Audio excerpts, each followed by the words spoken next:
Once upon a time there lived a very beautiful woman in the quiet city of Enugu. Her name was Ada, and she was a busy caterer who handled numerous events in the city. Despite being a top caterer, Ada had no car of her own. She struggled daily with public transportation, carrying food trays and supplies in her hands while navigating through the busy streets of Enugu. It was exhausting, but she never let her struggles affect her passion for cooking. One day she was hired to cater for an exclusive dinner at the residence of Chief Odenigbo, one of the wealthiest men in the city. His mansion sat on the outskirts of town, making it difficult for Ada to transport the food she had prepared. She hired a taxi to the event, but even then the driver had to stop multiple times to refuel his car and pass through police checkpoints. By the time she arrived at Chief Odenigbo's residence, she was breathless and drenched in sweat. Despite the struggle, Ada put on a bright smile as she served the guests with grace. The aroma of her dishes filled the air, and soon every guest was singing praises about her cooking. Chief Odenigbo was impressed by her dedication, but he could not help but notice her struggles at the end of the event. As Ada was waiting for her taxi, Chief Odenigbo called her aside and commended her for a job well done. "You did an amazing job tonight, Ada," he said warmly. "However, I noticed how difficult it was for you to get here." Ada nodded, knowing that Chief Odenigbo had a point. She explained that she was currently saving up to buy a car. Chief Odenigbo smiled and gestured toward his garage where several luxury cars were parked. He pointed to a black SUV, one of the many vehicles he barely ever used. "Take it," he simply said. Ada's eyes widened in disbelief. "Chief, this is too much," she protested.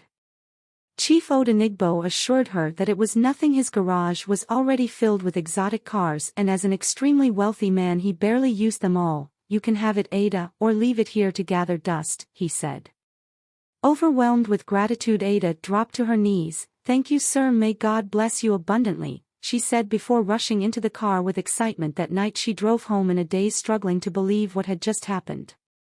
When she arrived home, her friends gathered around the car, their eyes wide with disbelief. "Ada, is this really yours?" her friend Nkem asked, running a hand over the car. "Yes, oh, Chief Odenigbo gifted it to me," Ada replied.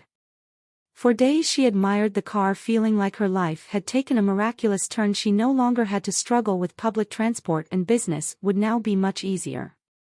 A week later, Ada received an order for a large event in a neighboring town. Excited, she decided to take the car, now named Ezelu, for its first catering delivery. But as she drove through the quiet streets, something odd happened. The car's radio suddenly switched on by itself. At first Ada thought it was a glitch, but then she heard a strange whisper coming from the radio repeating a certain address. She dismissed it as exhaustion given the long nights she had spent preparing orders, but then the car jerked violently, causing her heart to race. The steering wheel became stiff, and before she could react, the car came to a complete stop. "Not today," Ada grumbled, frustrated as her customer called her repeatedly to ask where she was. As she glanced around, she noticed a street sign at the corner, and a chill ran down her spine. It was the exact address the car radio had whispered to her earlier. Her hands trembled as she checked the map on her phone. There was no mistake. She had never been here before, yet Ezelu had brought her straight to this place. Was the car trying to tell her something? Filled with curiosity, Ada decided to investigate. She approached a well-maintained house with a car parked outside. Voices echoed from inside, summoning her courage. She knocked on the door. A young man answered. "I'm so sorry to disturb you," she said quickly. "My car stopped right in front of your house and I wanted to see if you knew a mechanic nearby." The young man's expression changed instantly. His friendly smile vanished and he stepped back, glancing past Ada at the black SUV parked by the roadside. "You came in that car?" he asked, his voice tinged with fear. Something about his reaction sent a shiver down Ada's spine. Before she could respond, the young man took another step back. "You should leave now," he warned before slamming the door in her face. Ada stood there, frozen in shock. What had just happened? The road was silent, the air thick with tension. Something was definitely wrong. Just then her phone rang. When she picked up, a strange voice whispered urgently, "Run." A wave of terror crashed over her. Without hesitation she rushed back to Ezelu. The moment she sat inside, the engine roared to life. She sped away, trying to shake off the fear gripping her chest. She reached the event late, meeting an angry customer. "Ada, what kind of behavior is this?" the woman snapped. I'm so sorry, Ada stammered as she unloaded the food, but even as she worked cold sweat trickled down her back. She had to return this car to Chief Odenigbo. Summoning her courage she got back into the car, but as she drove a strange movement stirred beneath her. Suddenly hundreds of worms crawled from under the seats covering her entire body. Ada screamed, swerving wildly, her vision blurred with panic. The worms slithered up her arms, across her face, her legs. Everywhere their cold slimy bodies sent shivers through her. She slammed the brakes, skidding to a stop in the middle of the road. Panting, she threw open the door and jumped out, frantically brushing at her body, but when she looked down, there was nothing, no worms, no movement. Her chest heaved. Was she losing her mind? The car's headlights flickered, then the voice returned. Get in. Ada gasped, stepping away from the car. She turned to run, but her legs refused to move. Tears welled in her eyes. She had to get away. She had to take the car back to Chief Odenigbo. Forcing herself back into Ezela, she gripped the steering wheel, but the moment she sat down the doors locked automatically. She pounded on the window screaming, but there was no one around to help. Then the car started moving, on its own. Terrified, Ada struggled with the controls, but the steering wouldn't turn, the pedals wouldn't respond. She was trapped. The car picked up speed, heading straight for the outskirts of town. Moments later Ada found herself parked in front of the same strange house again. Her hands trembled. The house's door was slightly open, as if inviting her in. Slowly she stepped out and walked toward it, her heart hammering in her chest. Inside the house was completely silent. Ada moved from room to room, unsure why she was there. Was the car trying to show her something? Then she heard a car pulling up outside. Panicked, she rushed to hide. She couldn't let whoever it was find her inside. She slipped into a wardrobe just as the house door creaked open. Holding her breath, Ada peered through the gap, waiting for what would happen next, when suddenly the bedroom door swung open and the young man from Elia walked in. He looked so terrified as he dialed a number on his phone. The phone rang repeatedly, and after several trials the person on the other end picked up. Ada could feel the tension in the room. She wished she could hear what they were saying, but they spoke in a different language. That made it impossible for her to understand. The man's hands trembled as he spoke, his voice filled with fear as he kept glancing towards the window, terrified.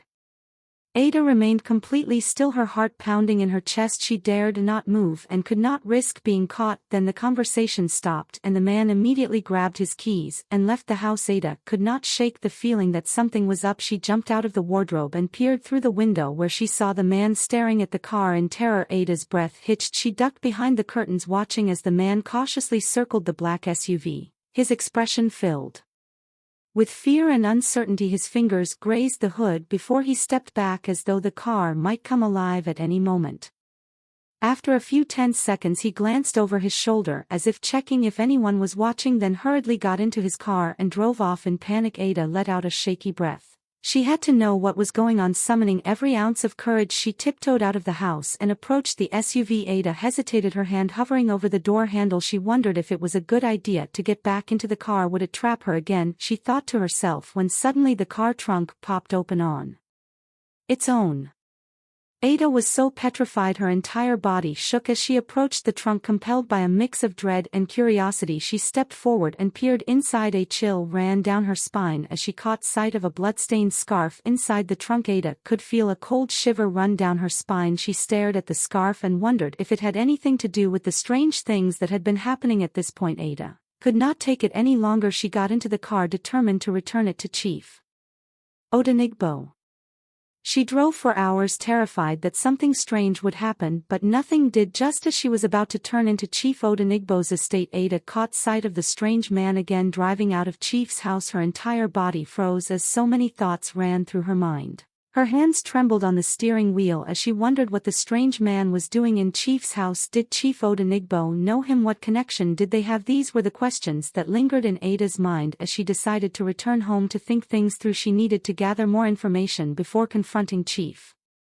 That night, sleep eluded Ada. She tossed and turned in bed as the events of the past few days replayed in her mind. The car, the strange man, the address, it was all connected, but Ada could not figure out how. By morning she decided to visit the one person who she believed would have answers. Ada drove the car hesitantly to an old mechanic whose name was Baba J, a well-respected man in the city who had great connections and access to information. Ada remembered how Baba J had helped her friend Nkem find the man who stole her car at gunpoint. Even the police, after days of investigation, could not fish him out, but Baba J, using his connections, found the culprit. After a few phone calls, Ada knew that if anyone could decipher what had happened, it would be him. She drove into his mechanic workshop, and Baba J was so shocked to see her he wiped his greasy hands on his overalls and approached her, asking where she got the car. Ada narrated the whole story to him. How Chief Odenigbo had gifted her a car that had now turned into her worst nightmare. Baba J listened, his face darkening. "My daughter," he began in a low voice, "this car has a very dark story, a story I believe that you haven't been told." Ada could feel her heart pound through her chest. "What do you mean?" she asked, gripping her hands tightly. Baba J sighed heavily and told her to follow him into his workshop. He searched through a pile of old newspapers and pulled one out from the stack. He spread it out for Ada, tapping his finger on a particular headline. Ada's eyes widened as she scanned the article. A young woman identified as Chinelo Okafor, the only daughter of Chief Emma Okafor, had vanished without a trace 5 years ago. The report revealed that Chinelo was last seen driving the black SUV. Ada's breath caught in her throat as she remembered the blood-stained scarf she had found in the trunk of the car. Baba J narrated the story to her. It was believed that Chief Odenigbo had a hand in the disappearance of his daughter. Many believed that he used his daughter for ritual purposes because of the amount of wealth he amassed shortly after her disappearance. Others believed that the car was a part of the sacrifice because his daughter disappeared on the same day that he got her the car. Ada's entire body turned cold. The pieces of the puzzle were starting to fall into place, and the truth was far more terrifying than she had imagined. She returned home and met her friend Nkem, who could not help but notice the terror in her eyes. Nkem frowned, placing a hand on Ada's shoulder as she asked what the problem was. Ada swallowed hard, her voice shaking as she spoke. "Nkem. Chief Odenigbo, he sacrificed his own daughter." Nkem's eyes widened in horror. "What, are you sure?" Ada nodded. "Baba J showed me an old newspaper. Chinelo was her name, and she was Chief's only daughter who vanished 5 years ago. The last time she was seen, she was driving this same car. People believe Chief used her for rituals and that this car was part of the sacrifice." "Ada, you need to get rid of this car," Nkem said urgently. Ada's face twisted in frustration. "That's the problem, Nkem. I can't just get rid of it. Chief will come after me and I'm so terrified I don't know what to do," she said. Nkem's eyes lit up with an idea. "I have a plan. My friend Ezelu works at a spa where Chief's wife frequently visits." She overheard Chief's wife, Lady Ifeoma, speaking with her friend about how she was planning to file for a divorce. According to what Ezelu heard, Lady Ifeoma suspected her husband of being involved in dark dealings. However, she never had any proof of this. Something had changed recently, and she was now determined to leave him for good. Nkem turned to Ada, her eyes gleaming with hope. "If Chief's wife is already planning to divorce him, she might be willing to help. This could be our chance to expose him." Oni hesitated. "Do you think she will believe me?" Achi nodded firmly. "She already suspects something. If you give her real evidence, she might finally have the courage to bring him down." Oni took a deep breath. She had nothing to lose and decided to give it a shot. The next day Oni devised a plan to meet Lady Former. She paid for a spa session and purposely placed herself next to Lady Former to initiate a conversation. Lady Former was seated comfortably, her eyes closed as a masseuse worked on her shoulders. Oni sat next to her, massaging her own shoulders while speaking casually, pretending not to know who Lady Former was. "Men like Chief think they can do anything and get away with it," she remarked casually. Lady Former's eyes snapped open. She turned slightly, glancing at Oni. "What do you mean?" she asked, her voice calm but laced with curiosity. Achi continued her massage as if she hadn't noticed the tension in the air. Oni hesitated for a moment before responding. "I've heard stories about him, dark stories, but you know how people gossip in this city." Lady Former scoffed. "People have been talking about my husband for years. They say he's involved in all sorts of things, but no one ever has proof." Oni swallowed hard. This was her chance. Lowering her voice, she said, "I have proof." Lady Former froze and slowly turned to look at Oni, her expression unreadable. "What proof?" Oni's hands trembled slightly as she leaned closer. His daughter Chinello, the car she disappeared in is in my possession and I found something inside it that proves Chief was responsible for his daughter's death. Lady Former sat up instantly, her interest fully piqued. She asked for full details, assuring Oni that if what she said was true she would help bring Chief down.